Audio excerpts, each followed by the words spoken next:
Hello friends, कैसे हैं आप सब लोग। आई होप सभी अच्छे होंगे। तो चलिए एक बार फिर आप सभी का स्वागत है मेरे YouTube channel G physics with Arohit में।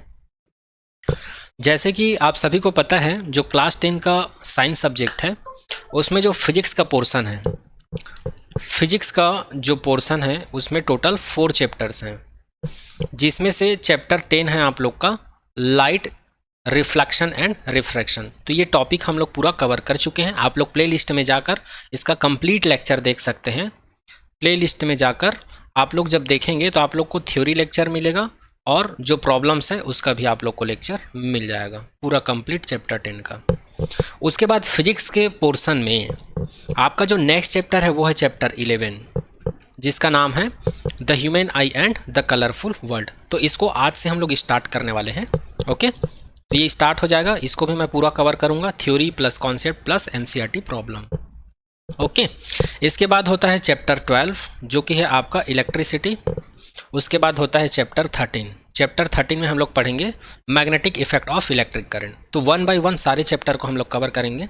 तो चलिए आज के इस लेक्चर में चैप्टर 11 स्टार्ट करते हैं और आज इस लेक्चर में हम लोग चैप्टर 11 का सिलेबस डिस्कस करने वाले हैं। तो सिलेबस पहले देखते हैं। सबसे फर्स्ट हमारा जो टॉपिक होगा चैप्टर 11 का, उसका नाम है ह्यूमन आई। ह्यूमन आई का इंट्रोडक्शन देखेंगे कि ह्यूमन आई क्या होता है और इसका क्या काम होता है, ये हमारे बॉडी का कौन सा पार्ट होते हैं, ये सारा चीज़ हम लोग इसमें डिस्कस करेंगे और ये हमारे बॉडी के लिए कितना इंपॉर्टेंट है ये भी देखेंगे। उसके बाद ह्यूमन आई के अंदर में ही नेक्स्ट पॉइंट है, वो है parts of human I and its function. ये आपके एग्ज़ाम के पॉइंट ऑफ व्यू से इंपॉर्टेंट है। आपके एग्ज़ाम में डायरेक्ट पूछा जाता है जो ह्यूमन आई का जो पार्ट है तो कौन सा पार्ट क्या काम करता है, इसको आपके एग्ज़ाम में पूछा जाता है। That means here the function of human I is very important. तो इसको याद रखना है आप लोग को, आगे हम लोग इसको डिटेल में डिस्कस करेंगे। ओके, उसके बाद चैप्टर 11 का आप लोग का जो नेक्स्ट टॉपिक है वो है पावर ऑफ एकोमोडेशन। इसमें हम लोग ये देखेंगे कि जो ह्यूमन आई है वो कितनी दूर तक देख सकता है, मैक्सिमम कितनी दूर तक देख सकते हैं और मिनिमम कितनी दूरी तक देख सकते हैं। हम लोग बात करेंगे ह्यूमन आई के क्षमता के बारे में, पावर ऑफ एकोमोडेशन में। ओके, इसके बाद चैप्टर 11 का जो नेक्स्ट टॉपिक है वो है defect of vision. Defect of vision and their correction, मतलब जो ह्यूमन आई है उसमें जो दोष पाया जाता है, उसमें जो डिफेक्ट पाया जाता है, उसके बारे में हम लोग इसमें चर्चा करेंगे। ह्यूमन आई में क्या डिफेक्ट पाया जाता है, कुछ आई जो है दूर की वस्तु को नहीं देख पाता, कुछ लोग जो है पास की वस्तु को देख नहीं पाते, कुछ ऐसे होते हैं जो दोनों को नहीं देख पाते। तो अलग अलग प्रकार के आई डिफेक्ट्स पाए जाते हैं। वैसे हम लोग चैप्टर 11 में 3 टाइप के डिफेक्ट के बारे में बात करेंगे, जिसमें से फर्स्ट होता है मायोपिया, सेकंड होता है हाइपरमेट्रोपिया और थर्ड होता है प्रेसबायोपिया। ये बहुत ही इंपॉर्टेंट टॉपिक है। यहाँ से आप लोग को एग्जाम में यहाँ से क्वेश्चन देखने को मिलता है और इस पॉइंट से भी आप लोग को क्वेश्चन देखने को मिलता है 100%, एक ना एक क्वेश्चन। ओके, तो ये जो है आपके एग्जाम के पॉइंट ऑफ व्यू से बहुत इंपॉर्टेंट है। तो इसको हम लोग डिटेल में जानेंगे, मायोपिया क्या होता है, हाइपरमेट्रोपिया क्या होता है और प्रेसबायोपिया क्या होता है। ओके, आगे नेक्स्ट चर्चा करते हैं। नेक्स्ट टॉपिक है refraction of light through a prism. इससे पहले वाले चैप्टर में हम लोग देख चुके हैं refraction of light through the glass slab. अब यहाँ पर फिर से हम लोग रिफ्रैक्शन देखेंगे, लेकिन ग्लास स्लैब की जगह पर यहाँ पर हम लोग कौन सा ग्लास लिए हैं, प्रिज्म लिए हैं। ओके, तो इस टॉपिक के अंदर में सबसे पहले हम लोग जानेंगे कि प्रिज्म क्या होता है, प्रिज्म की कौन कौन सी प्रॉपर्टीज़ होती है। जो ग्लास है उसको हम लोग प्रिज्म ही क्यों बोलेंगे, उसका जियोमेट्रिकल शेप क्या होता है, सारा चीज़, सारा पॉइंट हम लोग इसमें कवर करेंगे। उसके बाद रिफ्रैक्शन क्या होता है, जब किसी लाइट को हम लोग प्रिज्म में डाल देते हैं तो उसका रिफ्रैक्शन होता है, तो ये कैसे होता है, इस चीज़ के बारे में भी हम लोग जानेंगे।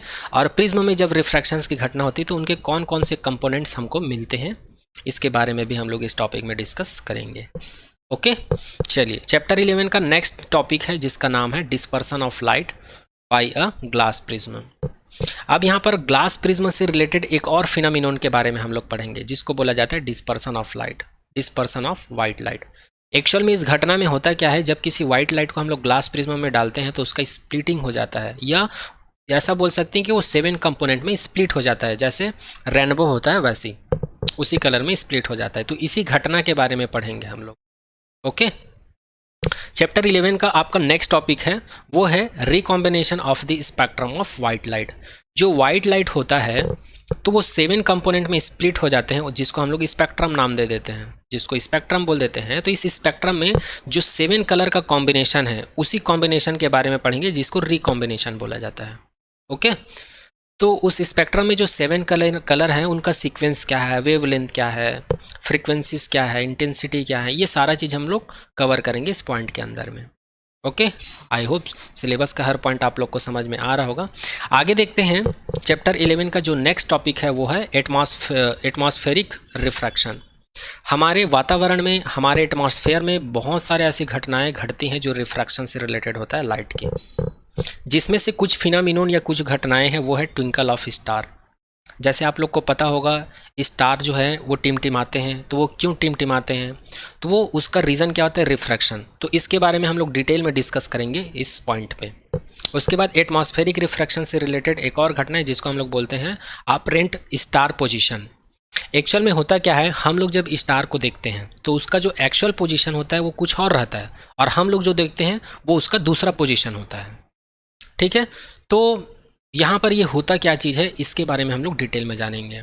तो यहाँ पर स्टार का पोजीशन हमको अलग जगह दिखता है और उसका पोजीशन अलग होता है, उसी को अपरेंट कहा जाता है। तो इस बारे में भी हम लोग इसमें डिटेल में चर्चा करेंगे। ठीक है, नेक्स्ट है plant do not twinkle. Plant do not twinkle, जो ट्रीज होते हैं या प्लांट्स होते हैं वो टिमटिमाते क्यों नहीं हैं, चमकते क्यों नहीं हैं, तो इस बारे में भी हम लोग डिटेल में डिस्कस करेंगे। उसके बाद देखेंगे next, advance sunrise and delay sunset. Sunset का मतलब होता है सूर्य का डूबना, सनराइज का मतलब होता है सूर्य का उगना। तो जो सूर्य जब उगता है तो उनको बहुत कम टाइम लगता है, वो जल्दी उग जाता है, ठीक है, जल्दी सनराइज हो जाता है, जबकि डूबते वक्त उनको डिले हो जाता है, मतलब टाइम लगता है। तो इसका रीज़न क्या है, सनसेट और सनराइज का टाइम डिफरेंट डिफरेंट क्यों है। सनराइज में उनको जल्दी टाइम लगता है और सनसेट में उसको ज़्यादा टाइम लगता है। तो इसका रीज़न क्या है, इसको भी हम लोग डिटेल में डिस्कस करेंगे इस पॉइंट के अंदर में। ओके, चलिए इस चैप्टर के लास्ट टॉपिक की तरफ बढ़ते हैं। ये भी बहुत इंपॉर्टेंट है, जिसका नाम है स्कैटरिंग ऑफ लाइट। यहाँ से भी क्वेश्चन पूछा जाता है आप लोग के एग्जाम में। ओके, तो स्कैटरिंग ऑफ लाइट होता क्या है, सबसे पहले हम लोग इसका डेफिनेशन जानेंगे, स्कैटरिंग ऑफ लाइट क्या होता है, इसका एग्जाम्पल देखेंगे। उसके बाद हमारे नेचर में, एटमॉस्फेयर में स्कैटरिंग ऑफ लाइट से होने वाली कुछ घटनाएं हैं या कुछ फिनोमिनन है, उसके बारे में भी देखेंगे। और उसी फिनोमिनन में से एक है टिंडल इफेक्ट। तो टिंडल इफेक्ट क्या होता है, इसको भी हम लोग डिटेल में जानेंगे। उसके बाद देखेंगे why is the colour of the clear sky blue. ये जो स्काई है या जो आकाश है, जब मौसम पूरा साफ रहता है तो उस समय हम लोग को स्काई का रंग कैसे दिखाई देता है, ब्लू कलर का दिखाई देता है। तो इसका रीज़न क्या है, इसके पीछे का कारण क्या है, इस बारे में हम लोग चर्चा करेंगे। उसके बाद नेक्स्ट पॉइंट है स्कैटरिंग ऑफ लाइट के अंदर में, वो है colour of the sun at sunrise and sunrise. आप लोग को पता होगा जब सन सेट होता है और जब सनराइज होता है, उस समय जो सन का कलर है वो कैसा होता है, रेड होता है। तो सन का कलर जो है रेड ही क्यों होता है, इस बारे में भी हम लोग चर्चा करेंगे। सन का कलर जो है रेड ही क्यों होता है, इस बारे में हम लोग चर्चा करेंगे। तो इस प्रकार से आप लोग का चैप्टर 11 का जो थ्योरी का जो डिटेल सिलेबस है हम लोग डिस्कस कर लिए हैं।